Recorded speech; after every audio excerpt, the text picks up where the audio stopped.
जय जय रघुवीर समर्थ. खूप वेळेला तुला असं वाटत असतं की तुझीच लोक तुझा अपमान करू इच्छितात, तुला घालून पाडून बोलतात आणि तुला मानतच नाहीत. हे जेवढं आहे ते सगळं तू स्वतःशी तयार केलेलं वलय आहे. खरं बघायला गेलं तर लोक, ती घरातली असो किंवा बाहेरची असो, प्रत्येक जण स्वतःच्या कामात गर्क असतात, पण तुला कोणीच महत्त्व देत नाही असा विचार तो त्यांच्याबद्दल करून तो त्यांचं वाईट कर्म आकर्षित करतो. त्यामुळे जर स्वतःच्या लोकांबद्दल तुझं पटत नाही तर तुझ्या अगदी आतमध्ये तुला बदल करायला हवा. कारण ती लोक मी जर का तुझ्यासाठी तुझ्या सोबत पाठवली आहेत तर समजून जा की त्यांच्यामध्ये काहीतरी खास आहे. भक्तांनो, देव म्हणतो त्या नात्यांचा आदर कर आणि माझ्यावर विश्वास ठेव. एकट्यात कधी रडू नकोस, कधी का शहाण्यासारखा वागतोस, पण कधी दुसरे असे काही बोलून जातात की तुझं मन हळवं होतं आणि डोळ्यात टचकन पाणी येतं. बघ, इथे मी उभा आहे, ते पण तुझ्या सोबत. मला माहित आहे की मीही तुला नेहमी रागे भरतो, पण ते तुझ्या नेहमी चांगल्यासाठीच असतं. मला तो नेहमी भक्कम आणि स्थिर हवा आहेस. भक्तांनो, देव म्हणतो डोळे हे रडण्यासाठीच नाहीत तर गोष्टी परखण्यासाठी आहेत. पुढे हो, मी तुझ्या सोबत आहे. सध्या तू खूप धावत आहेस, तुझ्या मनाची सतत चलविचल चालली आहे. जे स्वप्न पूर्ण व्हावं म्हणून धडपड करत आहेस. एक गोष्ट नेहमी लक्षात ठेव, जेव्हा स्वतःच्या मनाविरुद्ध गोष्टी घडतात तेव्हा ती सर्वस्वी माझीच इच्छा आहे हे समजून घे. कारण कदाचित तुझा निर्णय तुला योग्य वाटला तरी नियतीला ते अमान्य आहे. काही झालं नाही तरी हरकत नाही. सर्वच मनातल्या इच्छा पूर्ण होत नाहीत, कारण खूप काही खास तुझ्यासाठी मी राखून ठेवलं आहे. त्यामुळे उगाच स्वतः शरीरासोबत विचारांची धावाधाव थांबव. मी तुला देणार आहे ते योग्यच देणार आहे, यावर तुझा विश्वास ठेव. एक लक्ष देऊन एक. आता मी जे काही सांगितले ते नकारात्मक घेऊच नकोस, कारण जेव्हा आलेल्या समस्यांना आणि प्रत्येक क्षणाला तू फक्त भगवंताचे आभार मानत राहतोस तेव्हा तुला खूपदा अपेक्षेपेक्षा जास्त मिळू लागते. मी तुझ्याकडे पाहत आहे हे ध्यानात ठेवून तू पुढे जात राहावं असं मला वाटतं. तुझ्या स्वप्नांसाठी, तुझ्या सर्व इच्छांसाठी, तुला जे काही हवे आहे त्या सर्वांसाठी तू कल्पना कर. ती स्वप्न, त्या इच्छा लवकरच पूर्ण होणार आहेत आणि हे सर्व पूर्ण होण्यासाठी परमेश्वराचे कायम आभार मानत रहा. भक्तांनो, फक्त झोपण्यापूर्वी तुम्हाला तुमच्या देवाजवळ या प्रकारे प्रार्थना करायची आहे. माझ्या ईश्वरा, माझ्या देवा, माझ्या परमेश्वरा, माझे काम पूर्ण केल्याबद्दल मी तुमचे खूप आभार मानू इच्छितो आणि मी तुमचा आभारी आहे. मला यशस्वी होण्याची संधी दिल्याबद्दल खूप खूप धन्यवाद. माझ्या चांगल्या कर्माबद्दल धन्यवाद. चांगले आई वडील, चांगले कुटुंब आणि चांगले मित्रमैत्रिणी देण्यासाठी खूप खूप धन्यवाद. माझ्या सर्व कार्यासाठी मी तुमची आभारी आहे. मी आज जे काही नवीन शिकले आहे त्यासाठी मी तुमची खूप खूप आभारी आहे. मी तुमची ऋणी आहे. तुझा परमेश्वरावर विश्वास असेल तर ही वेळ सुद्धा निघून जाईल अशी कमेंट कर.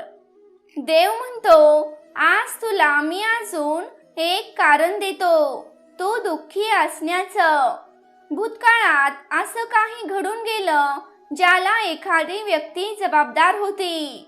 काळ सरला, लोक पुढे निघून गेली, पण तू मात्र त्या व्यक्तीवर अजून चिडून आहेस. तुझा काळ खूपदा तिथे जाऊन स्तब्ध होतो आणि जखमांच्या खपल्या काढत राहतो. तुला अनेकदा त्याच गोष्टी त्रास देतात, पण एक गोष्ट नीट लक्ष देऊन ऐक, अजूनही तुझी वेळ गेलेली नाही. राग मावळून टाक. आयुष्यात समस्या खूप आहेत, त्या समस्यांना मान्य कर, पण त्याचा अतिविचार करून काय होणार आहे का? जर का काही होणार असेल तर खुशाल राग डोक्यावर घेऊन फिर. तुझं डोकं कधी कधी खूप जड होतं. तुझे विचार तुझा पिच्छा पुरवत राहतात. तू अगदी हतबल असतोस. काय करू काय नको या संभ्रमात असतोस. प्रश्नाचे उत्तर हे तुझ्या प्रश्नामध्येच दडलेलं असतं. आता तुला फक्त एकच करायचं आहे. या क्षणाला तुझ्या गोष्टींचा तिरस्कार करत आहेस आणि म्हणूनच तुला जास्त त्रास होतोय. तू प्रतिकार करतोय, ती गोष्ट दूर व्हावी म्हणून तू स्वतः पळतो आहेस. अशा परिस्थितीपासून कितीही वाईट वाटलं तरीही तू जेव्हा त्याला प्रतिकार करायला जाशील तेव्हा ते जास्त तुला चिकटतील. मग तुला काय करायचं आहे तर जी परिस्थिती तुझ्यावर सध्या आली आहे त्या गोष्टीचा स्वीकार तुला करायचा आहे. त्या गोष्टीसाठी तू भिडायला शिक. या गोष्टीमध्ये मी बदल करू शकत नाही. ही परिस्थिती अशीच आहे असं जेव्हा तू स्वतःला निक्षून सांगशील, अगदी त्या क्षणी तुझं डोकं शांत होईल आणि तुला उत्तम मार्ग सापडेल. जी गोष्ट खऱ्या अर्थाने तुला त्या परिस्थितीतून नक्कीच बाहेर काढेल. तुला किती चांगलं वागता येईल तेवढं वागायला सुरुवात कर. स्वतःशी सुद्धा चांगलंच बोल. ज्याप्रमाणे अत्तर तू लावतोस पण त्याचा सुगंध इतरांपर्यंत जातोच, अगदी तसंच विचार मनामध्ये तू करतोस, परंतु तुझे विचार न कळतपणे त्या त्या व्यक्तींकडे जाऊन पोहोचतातच. मग वाईट विचार का करायचं? आता तुला फक्त एकच करायचं आहे. स्वतःशी बोलताना आणि इतरांशी बोलताना तू जास्तीत जास्त किती चांगला वागू शकतोस आणि बोलू शकतोस याचा प्रयत्न कर. पुढचं मी पाहीन. तुझ्या स्वप्नांसाठी, तुझ्या सर्व इच्छांसाठी, तुला जे काही हवे आहे त्या सर्वांसाठी तू कल्पना कर. ती स्वप्न, त्या इच्छा लवकरच पूर्ण होणार आहेत आणि हे सर्व पूर्ण होण्यासाठी त्या परमेश्वराचे कायम आभार मानत राहा. फक्त झोपण्यापूर्वी तुम्हाला तुमच्या देवाजवळ या प्रकारे प्रार्थना करायची आहे. माझ्या ईश्वरा, माझ्या देवा, माझ्या परमेश्वरा, माझे काम पूर्ण केल्याबद्दल मी तुमचे खूप आभार मानू इच्छितो आणि मी तुमचा आभारी आहे. मला यशस्वी होण्याची तुम्ही संधी दिल्याबद्दल खूप खूप धन्यवाद. माझ्या चांगल्या कर्माबद्दल धन्यवाद. चांगले आई वडील, चांगले कुटुंब आणि चांगले मित्रमैत्रिणी देण्यासाठी खूप खूप धन्यवाद. माझ्या सर्व कार्यासाठी मी खूप आभारी आहे. मी आज जे काही नवीन शिकले आहे त्यासाठी मी तुमची खूप आभारी आहे. मी तुमची ऋणी आहे. तुझा परमेश्वरावर विश्वास असल्यास माझा विश्वास टाईप कर. प्रत्येकामध्ये यशस्वी बनण्याची ताकद आहे, परंतु तुला कोणता तरी अपराधीपणा जाणवत आहे. त्या अपराधीपणाच्या भावनेतून तू त्रस्त आहेस आणि त्यामुळे तुला यश लाभत नाही. तुझे ग्रह, तारे, नक्षत्र ही सगळी तुझ्या या भावनेतूनच निर्माण होत असताना माझ्या डोळ्यामध्ये नजरेला नजर भिडून तू सांगू शकतोस की मी खरा आहे, मी सच्चा आहे, तर तू खरंच योग्यच आहेस. ही अपराधीपणाची भावना तुला तुझ्या वागणुकीमुळे तयार होताना दिसेल. तुझ्या सभोवताली असलेली नातीगोतीच खुद्द तुझ्यामध्ये अशी अपराधीपणाची भावना निर्माण करू पाहतात. त्याला झुगारून तू उभा राहा, कारण तू सत्य आहेस, तू सच्चा आहेस आणि तू माझा आहेस. तुम्ही सहमत असाल तर आत्ताच या व्हिडिओला लाईक करा. नेहमी एक लक्षात ठेवायचंच, नाण्याच्या या दोन बाजू असतातच. कोणी काही आपल्याला काय म्हणलं तर आपण आपल्या बाजूने आपल्याला जे वाटतं त्याप्रमाणे त्या गोष्टीवरती विचार करतो आणि खूपदा गैरसमज करून बसतो. त्यामुळे होतं काय तर आपण आपलंच नुकसान करून घेतो आणि त्या व्यक्तीचा ते मात्र तोटा होत नाही. त्यामुळे सर्वात प्रथम चांगल्या मनाने, चांगल्या भाषेने गैरसमज हा सोडून घ्यावा आणि शक्य असल्यास त्या नाण्याची दुसरी बाजू बघण्याचा प्रयत्न उघड्या डोळ्याने करावा. म्हणजेच योग्य तेच दिसतं आणि जे खरं असतं ते नेहमीच पचनी पडतं. या गोष्टीचा नीट विचार कर. तू शाळेत असताना एका इयत्तेमध्ये नापास झालास, तेव्हा तुला तुझ्या गुरुजींनी त्याच वर्गात बसवलं, बरोबर ना? चौथी नापास तर बस पुन्हा चौथीला. तुला त्यांनी पहिलीत बसवलं नाही.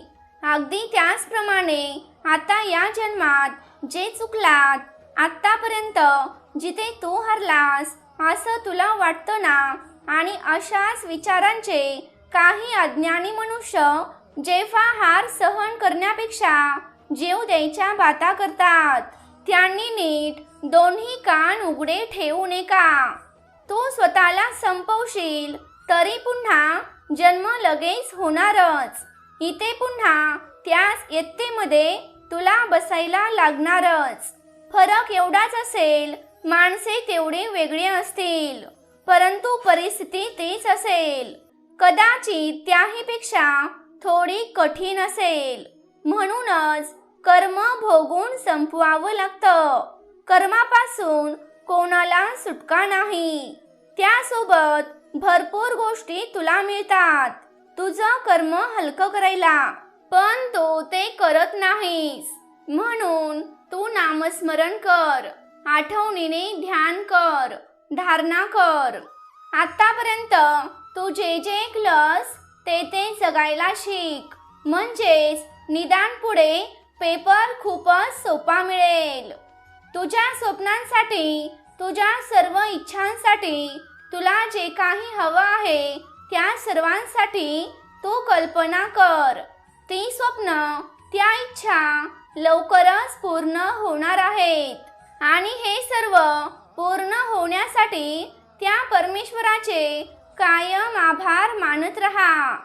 दररोज कधीही तुम्हाला तुमच्या देवाजवळ या प्रकारे प्रार्थना करायची आहे.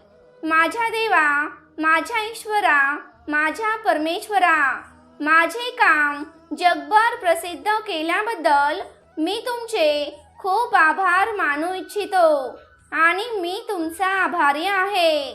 मला यशस्वी होण्याची संधी दिल्याबद्दल तुमचे धन्यवाद. माझ्या चांगल्या कर्माबद्दल खूप धन्यवाद.